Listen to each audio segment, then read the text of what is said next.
Now, joining us from New Zealand is Casey Costello. Casey has been a strong advocate on the need for New Zealanders to be treated equally before the law, regardless of race or ethnicity. Casey is a former detective sergeant with New Zealand Police, and she was vice president of the New Zealand Police Association. She's on the board of the New Zealand Taxpayers Union, who lobby for lower taxes, and she is a founding trustee of Hobson's Pledge, I'll tell you about that in a second, who advocate for equality before the law in New Zealand, regardless of race. Casey is strongly opposed to what she views as the racist policies being pursued by the Jacinda Ardern government. She joins us now. Casey, great to see you. How are you? I'm good, thank you. How are you? Really good. Now, just quickly explain to us what Hobson's Pledge is and why you believe it is so important right now in New Zealand. Well, we started about 2016, before the 2017 election, and it was just that there was a real drive in New Zealand that we were being differentiated based upon our ancestry, and we just sort of felt that we were losing the fabric of New Zealand, and we needed a correction, and we needed an understanding that we're one nation, we're one people. That's what the treaty assured us of. Only there's been a real shift because of a number of interpretations since 1840 that have allowed us to sort of be shifted into this idea that we're a partnership, that we're a nation of two peoples, and therefore there is a differentiation on how we're treated, which worries us. So Hobson was the guy who originally signed the treaty, correct, between the Maoris and the Brits when they arrived. Your proud heritage is of both sides of the New Zealand racial makeup. So tell us why you think that is being torn apart. Which specific policies is the Ardern government pursuing that you have a problem with? Well, it's been a real shift. It's almost like you get punch drunk with all the stuff that's going on. So since 2019, when the Hepurpua report was produced, which was produced under the guise of we're just reaffirming our commitment to the treaty, but what's happened since that report was commissioned, Jacinda Ardern has, as our Prime Minister, determined that report wasn't made publicly available because she didn't want it to be interpreted as government policy. But when you go through the report since 2019, a lot of the ideas and concepts of that report have been shifted into legislation. We've had a revamp of our education and training legislation, which was in 2019.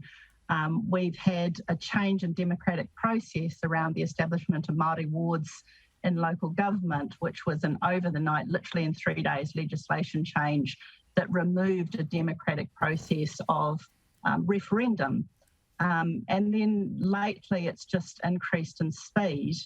We've had the introduction of the Three Waters reform legislation, which is effectively removing control and ownership of water from the local bodies and councils that own those assets into these massive entities that will be 50% controlled by iwi. Bearing in mind New Zealand Maori population is only 17%. So I think this is what's fascinating for Australians, because we're going down this route of First Nations and a separate parliament, the voice of Uluru and Oz. You're finding in New Zealand that you've now got these Maori bodies, bureaucratic bodies, that are taking control literally over large swathes of New Zealand life and assets, such as water. Is that correct? And particularly the undermining of democratic process. And it's predicated on the concept that all Maori, we all think alike, that this idea of self-determination must rely on the fact that all Maori identify with the same views, the same political outlooks, the same needs. But what we've actually created is a Maori elite that their careers, their livelihoods, their relevance relies on a Maori victimhood. We've lost sight of outcomes. We're not improving outcomes. We're just placating guilt. And we're heading down this sort of reparation pathway that isn't achieving the outcomes. And in fact, worse outcomes are actually rewarded because there's more allocation of money if the outcomes aren't achieved. Casey, can I just ask you very briefly what your advice is to Australians who see what's happening in New Zealand as we have our own debates about an Indigenous voice to Parliament, and also a cultural attempt to kind of delegitimize post-settlement Australia as somewhat illegitimate? What is your advice to Australians as this argument starts to play out over here? I think don't lose sight of your identity as a nation, that you can address poor outcomes without requiring citizens to be differentiated by race. Allocation of restitution and improving outcomes must be predicated on need.